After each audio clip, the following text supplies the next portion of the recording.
Welcome back to the Better Divorce Podcast. You may know who I am, Paulette Rigo, but just in case it's your first episode, and my goodness, it's 8 years now, and it's coming up on 200 episodes. Hard to believe. I am the CEO and founder of Better Divorce Academy, the author of #1 best-selling book, workbook, audiobook, and journal, Better Divorce Blueprint, and the online course coming up very soon. And of course, the host of the Better Divorce podcast. I bring experts in their fields about weekly to my audience, who are typically people who are in the weeds of researching, contemplating divorce, trying to manage divorce wisely, and heal from it at the end, which is one of the reasons Ashley is here today. So Ashley Milus, welcome to the podcast. Thank you. I'm really excited to be here. Thanks for having me. It's my honor. So Ashley lives out on the West Coast. I am originally from the East Coast, but now live in Atlanta. And I'm going to tell you a little bit about Ashley. Why would I want to have her be a special guest? Ashley is a trauma-informed somatic grief and life transition coach. And if you've ever needed that, it would be after divorce. She helps people navigate significant losses and life changes, including the death of a loved one, divorce, that's my drum roll, chronic illness, and other major transitions. Inspired by her own journey through loss, Ashley specializes in guiding clients through their own healing process with a compassionate and holistic approach. She helps people process their emotions, feel deeply supported, and rediscover their sense of self and move forward with renewed strength. So, welcome. Tell me a little bit about your story and why you would possibly want to be a somatic grief and life transition coach. And some people may not even know what that is. Yeah, well, I'll tell you a little bit about how I got to this place first. I got into this work because of my own experience, my own healing journey with many different losses. It started when I became sick with multiple chronic illnesses, which led to one loss after another. And not only did I have the losses from my illness, but then I lost my career, and then I went through a divorce. I also lost a dear friend of mine. And just as I went through all of this loss and all of this change, I really lost myself as well.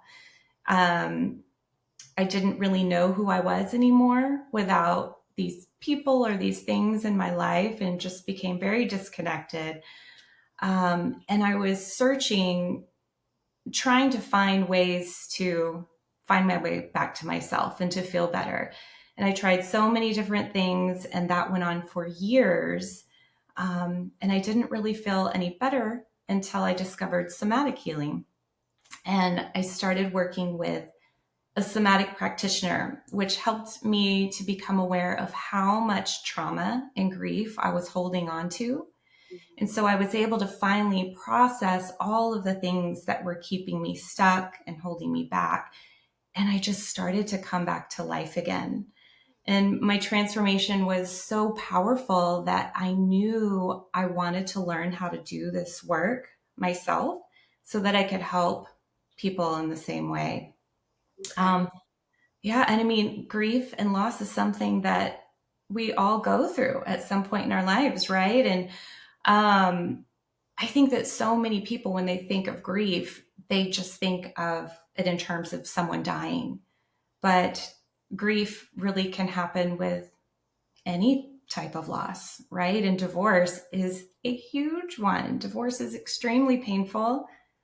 And not only are we dealing with the grief of the loss of a relationship, but there's so many other losses, right? Like possibly a loss of a home, a loss of family, friends, a community, the loss of a life that we had envisioned for ourselves. You know, there's so much grief there that I don't think always gets acknowledged.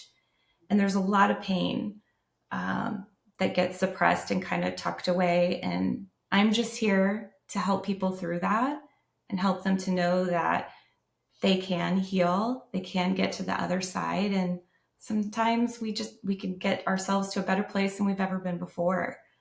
So I help people do that. Well, you bring up such a good point. Grief means different things to different people, right? Mm-hmm. And many people are not aware of the stages of grief, and there is no exact timeline for when it should start and when it should end. You could have something as simple as a car accident, right? I mean, to some people, that could be which, you know, to most people, don't mean to say that everybody has to be traumatized by that. Some might get out of the car and be like, oops, everybody's definition and reaction to events in their life are going to be different. Financial loss is another one too, right? And children, whether it be a loss of a child or just some parents have a hard time in divorce when you don't get to see your child 24/7 anymore, right? You now Mm-hmm. have to share. That can be so, you're like, what? I don't get to see the kid all the time. Like, well, we can't cut them in half, so we do have to share them. It is a difficult transition for many people to go through that shift from parenting to co-parenting to living in a marital property to not living in a marital property, and many, many endless other reasons. So I'm really glad you brought up that point. It's different for everyone, right? Why does Mm-hmm. grief affect people differently? Is that something that you can address? Yeah, well, I think you brought up a good point when you mentioned the car accident. Some of us could be in the same car accident and one walks away unscathed, just fine, and the other person stores it as trauma. It's very traumatic and that can carry on and stay with them. Mm, So we all handle things differently, and that has a lot to do with our nervous system. Um, and so we all handle things differently. We heal differently. And so I think it's really important that we get in touch with what we need when we go through things like this to be able to heal and get better. But yeah, we're all different people. Just like you said, there's no timeline for this. There's no right or wrong way to do it. yeah. Yeah. It's deeply personal, right, Ashley? Is that if you're Yeah. listening to the audio, I'm nodding my head like a bobblehead. So um, it is profound how I witness from the work I do in mediation and also through coaching, how varied clients, couples manage the trauma, the experience of Mhm. divorce. And many times people will also compare the trauma, the experience of divorce to other loss they've had Mhm. when I do their historical timeline of their marriage from before they met to when they met to when they got engaged to married to now. They realize, wow, this has not been just a linear journey. It has little ebbs and flows, like little EKG, right? Mhm.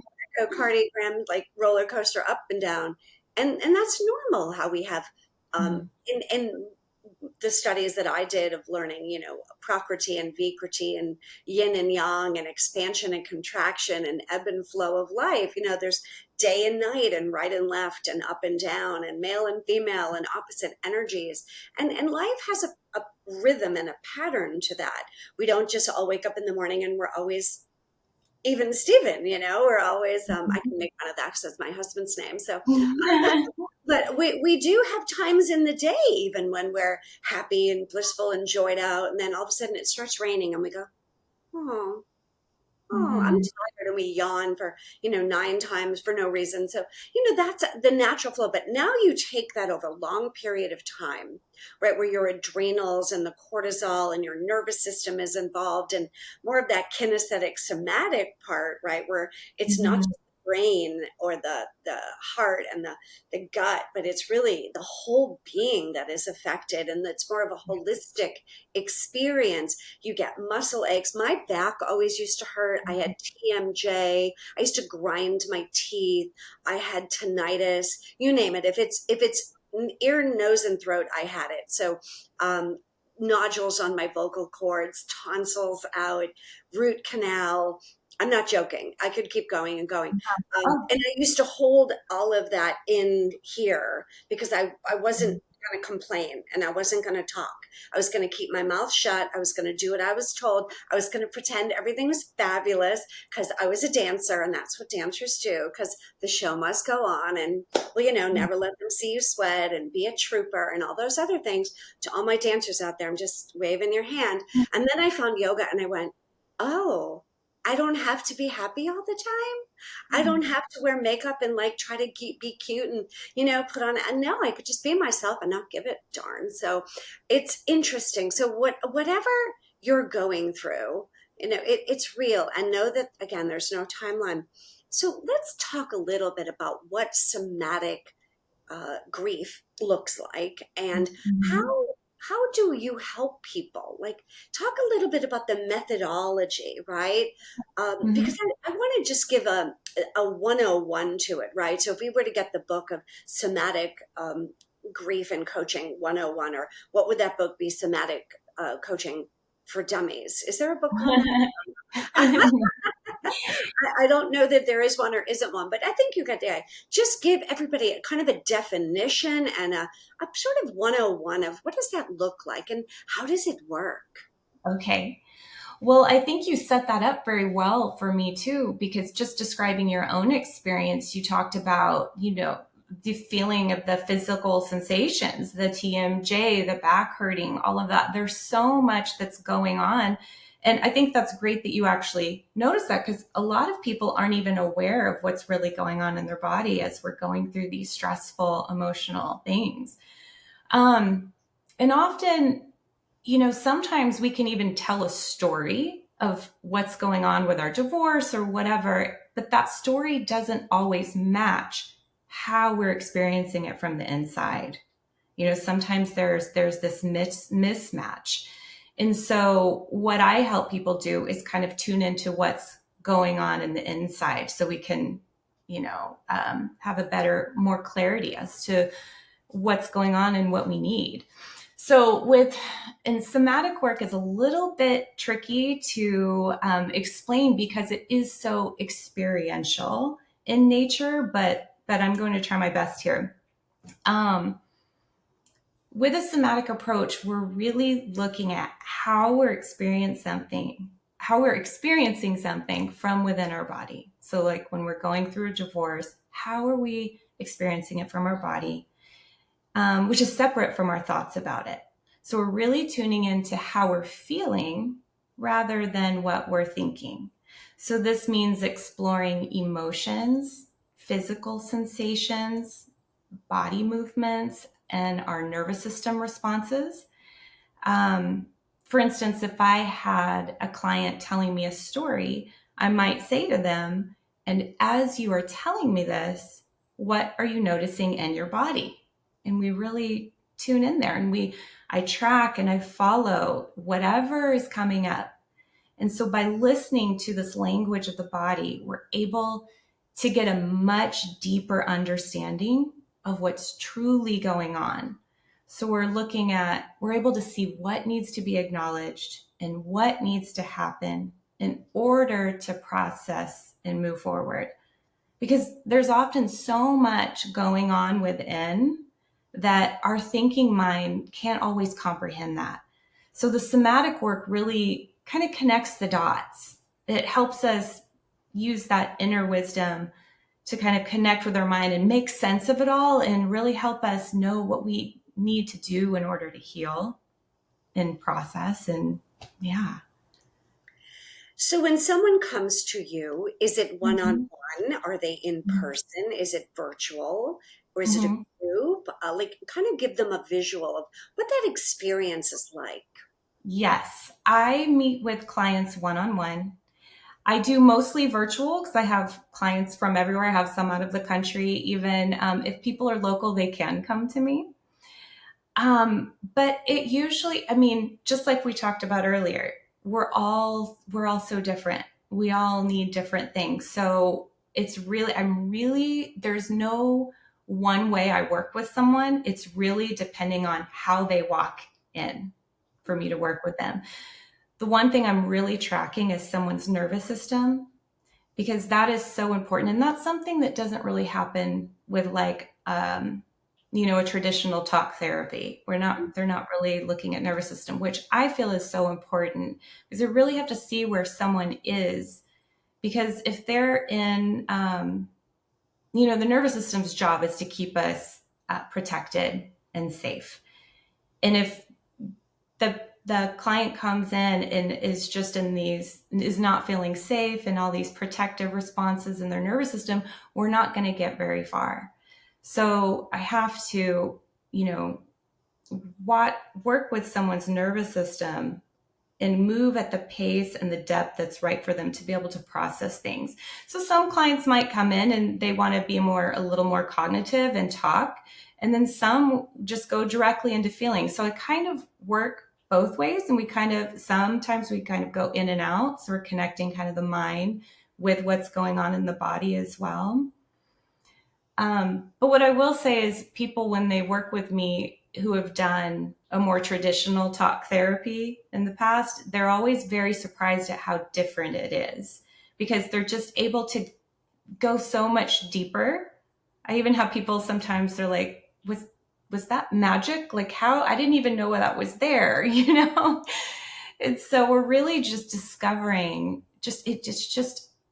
we're able to go so much deeper on where a person is and get clarity on what they need to Right. heal and move Well, I forward. personally Yeah. experienced it, but and I think the different practitioners might have different methodologies too. And Mm-hmm. again, that isn't my analysis. That's an assumption. But perhaps, are you standing?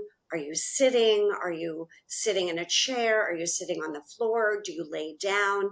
So some people get nervous about counseling or therapy because it feels like, the stereotype when you go in the private room and there's a big black leather Mm-hmm. chair, and there's I'm being Yeah. very like stereotypical here, probably from Frasier or something, the therapist office where, the bookcase in the back and it's sort of dark, and Mm-hmm. uh, or I've seen a lot of feminine therapy offices too that are more neutral, and there's pretty art on the walls and all these inspirational sayings. And I don't really know what people experience, but talk therapy typically is when a therapist or a counselor, or whatever acronym is after their name, of course, will calm them down and introduce them and offer them water or tea or coffee or what have you, so that they can start to build a rapport and know, like, and trust factor. And then the question of, so catch me up, tell me what's going on, how are you feeling? And usually an hour later, the person is still blah, blah, blah, blah, blah, blah, going on. And the Mm-hmm. therapist is taking notes and maybe asking a few questions or key. And then, the person can process, hopefully, what they're feeling or experiencing by talking about it. Like you said, talk therapy and this. Mm-hmm. But it isn't so much about where in the body they're feeling things, or ailments or symptoms or contractions or tightness or pain, or whatever other sensations in the body they're feeling. That might be a transition for some people who have or have not experienced talk therapy or cognitive behavioral therapy. And, again, I'm not pretending to be a therapist, but Mm-hmm. uh, um, I got introduced to a talk therapy back when I was making the very difficult decision to leave my job. And this was back in 2000, 25 Mm-hmm. years ago.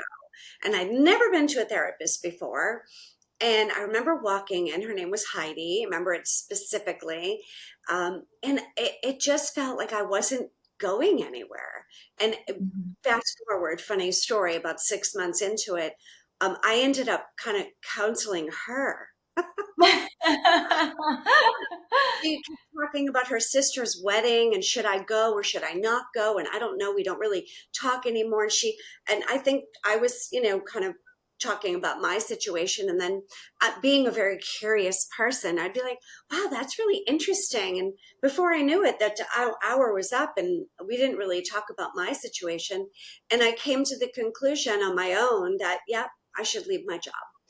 But anyway, that was my initial, like, Well, that was the strangest experience ever. And Oh. it's not Heidi's fault, and I don't even remember her last name, but it was 25 years ago, everyone. So give me some grace there. It felt funny. So I never really felt like, oh, that was the right person or the right Mhm. methodology. But it wasn't until the tears started to flow when I started to practice yin yoga and hatha yoga and getting more into breath and pranic experience and energy work. And really, I mean, I studied yoga like a decade and did my 500 hour. I did two 500 hours, to be honest with you, in two different methodologies. So really got into the body and the kinesthetic, somatic approach to movement and healing. So when I did have that first experience with, her name was Elizabeth, it was actually on the phone, strangely enough, and I was living in Hull, so it had to have been 2010, 11, and I had just gone through the trial, and I, quit my job, and I was in the midst of this very traumatic experience, right? Ashley's nodding her head. And she kept asking me these questions about going back and a memory and how that memory made me feel and what I was feeling in my body. And all I did was bawl my eyes out for 45 minutes. And then I remember going, oh, okay. And the amount of release I felt from that, like remember the jaw I ground my teeth, I wore a Mhm. retainer, I had braces, TMJ, tonsillectomy, tonsillitis, resorption in a tooth, and a dysfunctional eustachius tube in my ears. I told you I had everything known to man. Um, and all of a sudden it was like my jaw just went, oh, and I haven't ground my teeth or felt pain since. How's that for Mm. you? Right? Oh, yes. Yeah, Yes. it was magic, like that client said to you. So, of course, I didn't Mm. know what the hell was going on. I was just sitting there bawling my eyes out. And I was laying down in the bed. I specifically remember it. Thank you, Elizabeth. Different Elizabeth than the Elizabeth with the radio show we had many, many years ago. So, and she's back up in Massachusetts. I will have to research her name. But it's so profound, this somatic approach and how it can help you process your experience and your emotions in a much more deeper, but a gentler way, in my experience, than more traditional methods. So, can you maybe give another experience besides mine of how that really transformed clients? Yes. Well, I wanted to say, you're listening to your story is a lot what the clients that I get come and tell me. I'm a lot of times, and there's nothing against talk therapy. It's helpful for many people. But I do have a lot of people come to me after they've been in like a traditional talk therapy for a while, and they're just kind of hit a plateau. And I think the reason for that is because that's really only dealing with one aspect of healing, the mental processing, our thoughts. That is very important, but it's only one aspect of healing, and the other part is the body, our soul, all of that too. So really, if we don't connect the two, that it's really hard to get anywhere. So yeah, your experience sounds like most of my clients that come and they'll have excuse me, they'll have, one or two sessions with me, and they'll kind of look at me with this surprised look like, wow, I've been in therapy for years or however long, and I've Years. never felt all that I just felt today. I didn't even know all of that was there.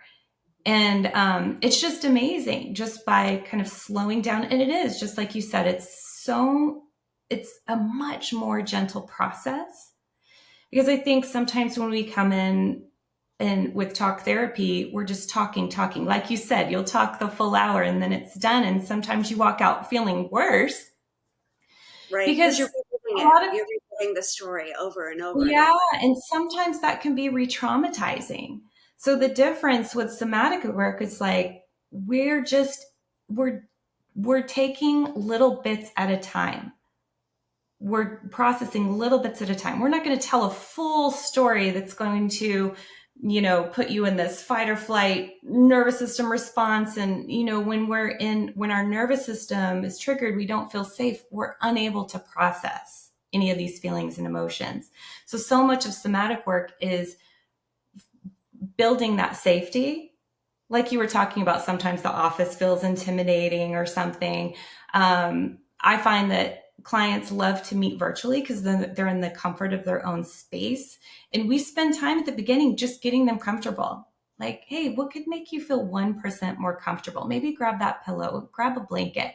We really spend time just getting comfortable and feeling safe so that when it is time to kind of go in and tune into the body a little bit, they're able to do that versus just rambling and talking, which can sometimes feel re-traumatizing. It's too much. So somatics really just, we take these bite-sized pieces of our trauma or whatever it is that's going on, and we gently work with that a bit at a time, which is so much more effective than just trying to dive deep in. And that just can be awful to do it that way. So, yeah. I agree with you that talk therapy has its merit, Mm-hmm. particularly if you have a great rapport and connection with the demeanor and the style of the therapist. If you're really looking for diagnosis, or you really do need medication too, it's more like a Mm-hmm. psychiatric, or you're looking for the big picture with patterns in the past and family members and the dynamics and the energy of really understanding how you tick and why you do the things you do. Like, wow, it really helps you get clarity on patterns, right? But then you get Mm-hmm. to this point where you're like, now what, right? So I Mm-hmm. have 14 systems in the body, my anatomy classes. Why is it that the nervous system is that key piece to transforming grief and moving forward?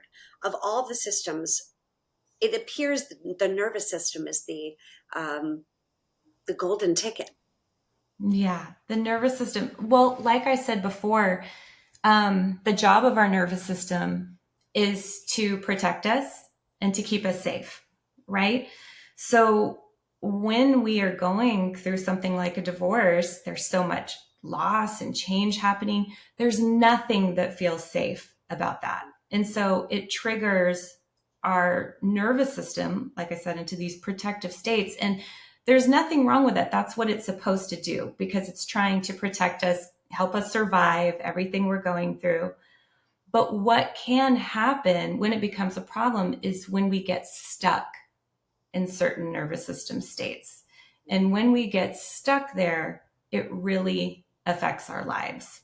For instance, if one of the protective states is a shutdown or freeze state, and when we fall into that, that happens with grief a lot, where we feel very helpless.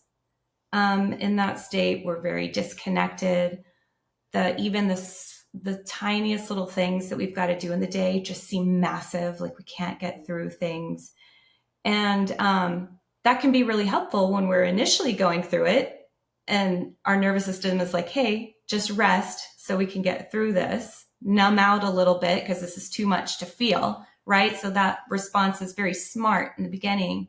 But if we stay in that response and get stuck there, we really can't function well in life, right? And so a lot of times we need help kind of getting back into our nervous system back into balance so that we can actually function and feel and process. And we're unable to do that if our nervous system is all over the place. We have to come back into balance. So, Yes, there are certain times in divorce when you need to get stuff done, right? So in the mm-hmm, early stages, when you're, mm-hmm, ugh, staying up at 2 in the morning and you can't sleep, and you're starting to feel like, oh, is the marriage falling apart? And maybe if I just forget that I'm even having these feelings and pretend, put on my lipstick and, like I did for so long. So, just mm-hmm, be okay with it.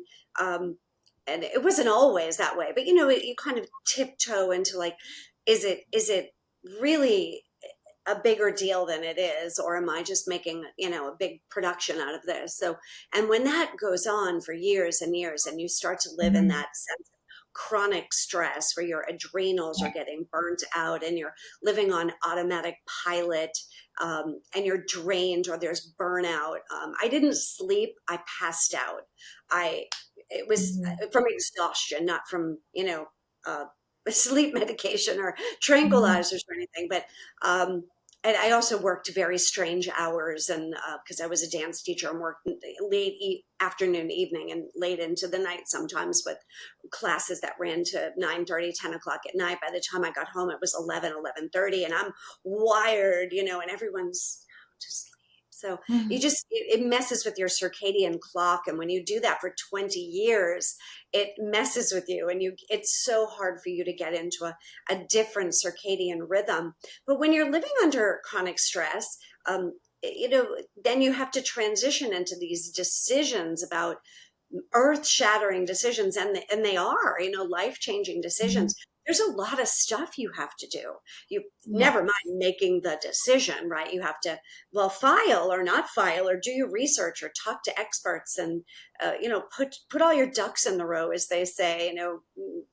Prepare, document, research it as much best you can. But then once you make that decision, there's the domestic relations financial affidavit, and there's the interrogatories, and then discovery, and dare I say, depositions and hearings and court appearances. And if they don't comply, then there's motions. And don't want to walk you down the whole trail, but it's a lot, and you can see where the stress keeps elevating and elevating and elevating.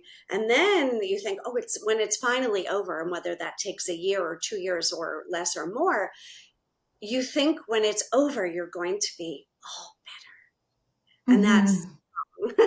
that's where you Right. really need the healing to begin. So, um, Mhm. it's a process, right? Not everybody has to go through years and years and years of trauma, but whether you can mediate and get this done in 3 months, which I do that, it's still going to affect you.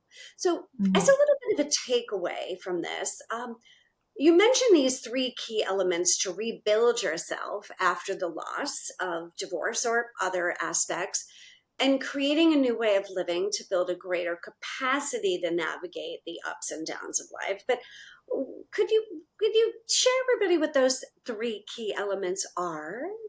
Yes. The three key elements are support, processing, and rebuilding. So with support, that there's two different forms of support. One is our external support. So really, we always feel alone. We so often feel alone going through divorce, even though so many other people go through it. Our experience is never the same as anyone else's. So really getting external support from people is so important, and making sure it's the right kind of support, because, sometimes people that even love us the very most and they're trying the most to help us in the best way they can, it might not be the support that we need. Right. And so with somatic work, we can really get clear on what do we actually need as far as support goes. Right. So we kind of discover that. And then some people may or may not need professional support as well. And then the other side of support is self support, because I always say we're the only person that we're with 24/7 that we can depend on at any time of the day. It's us, right?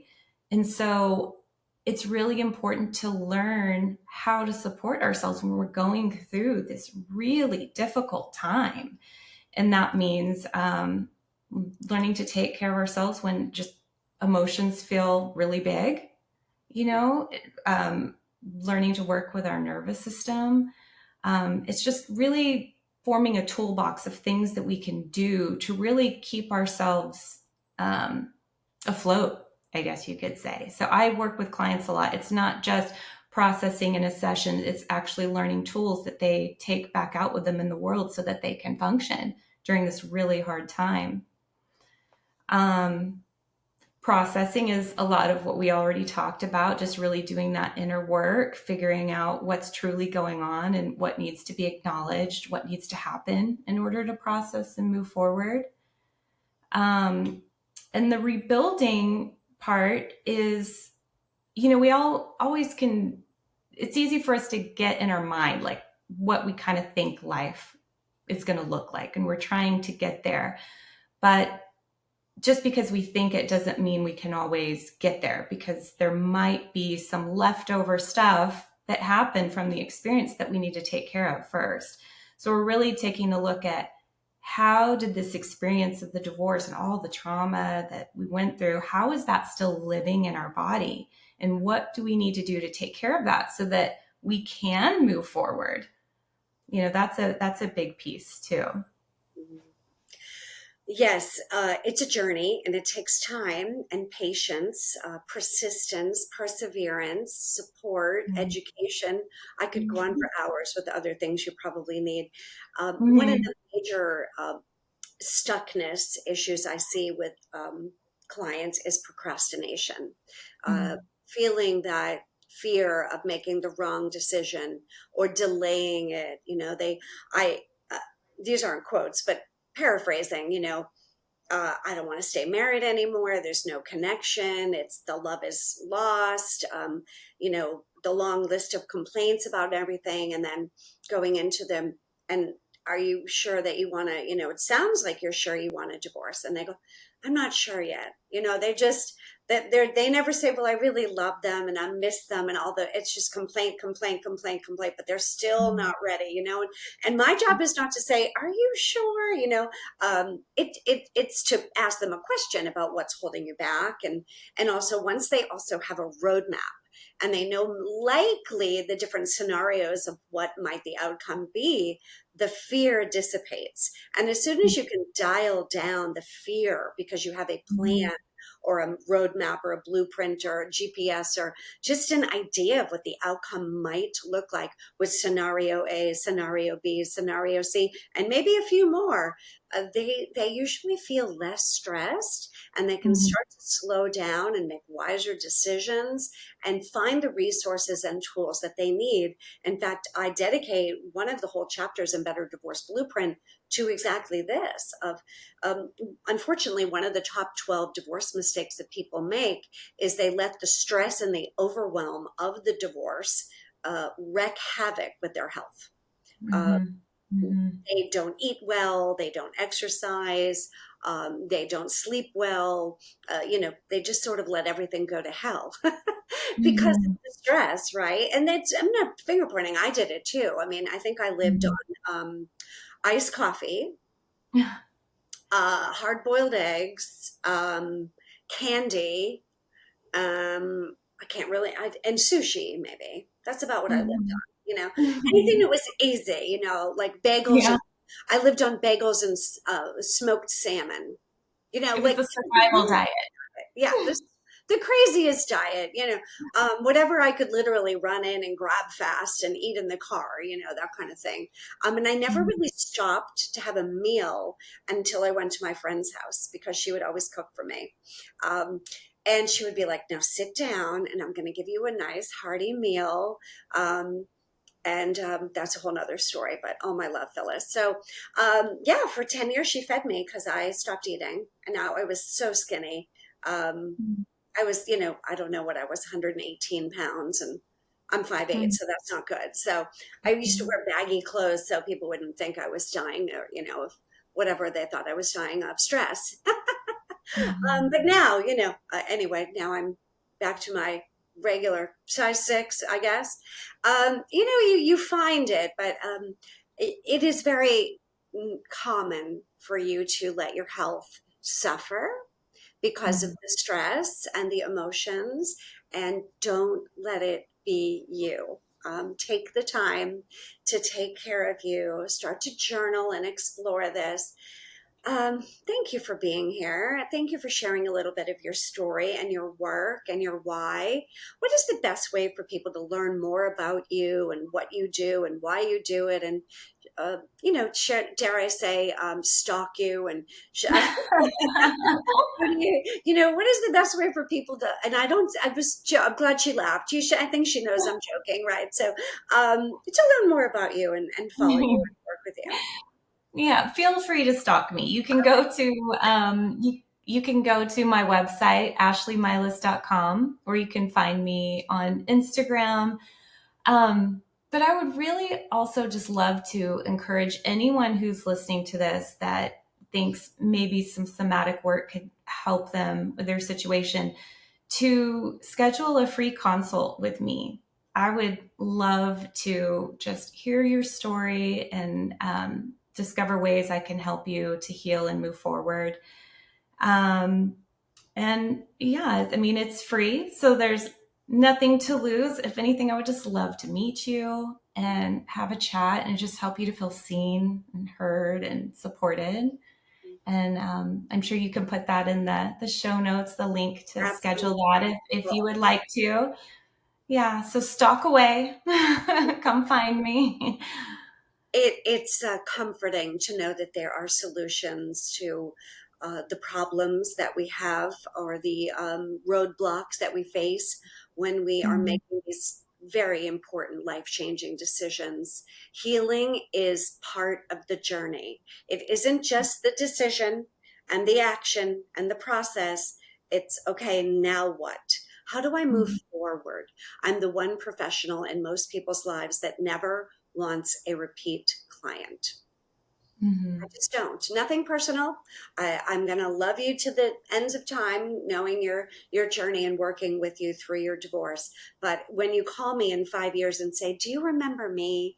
Uh-oh, I need you again. I'm going to feel like I failed. So it's important that you heal, learn the lessons, and look back at this with no regret and say, that wasn't what I wanted, but I'm really proud of the way I managed my situation, my decisions. I did so with grace and wisdom and dignity, so that you don't have to look back at it and say, oh, what a nightmare. So thank you, Yeah, Ashley. you're welcome. Yeah, no one has to do it alone, and no one should do it alone, right? Yes, very, very true. Yeah. So, Ashley, thank you so much. And until next time, you know where I am. You know how to find me. Reach out on the website, and you can always schedule a call with me, regardless of whether you're contemplating, managing, or trying to heal from divorce. So, until next time, keep thriving.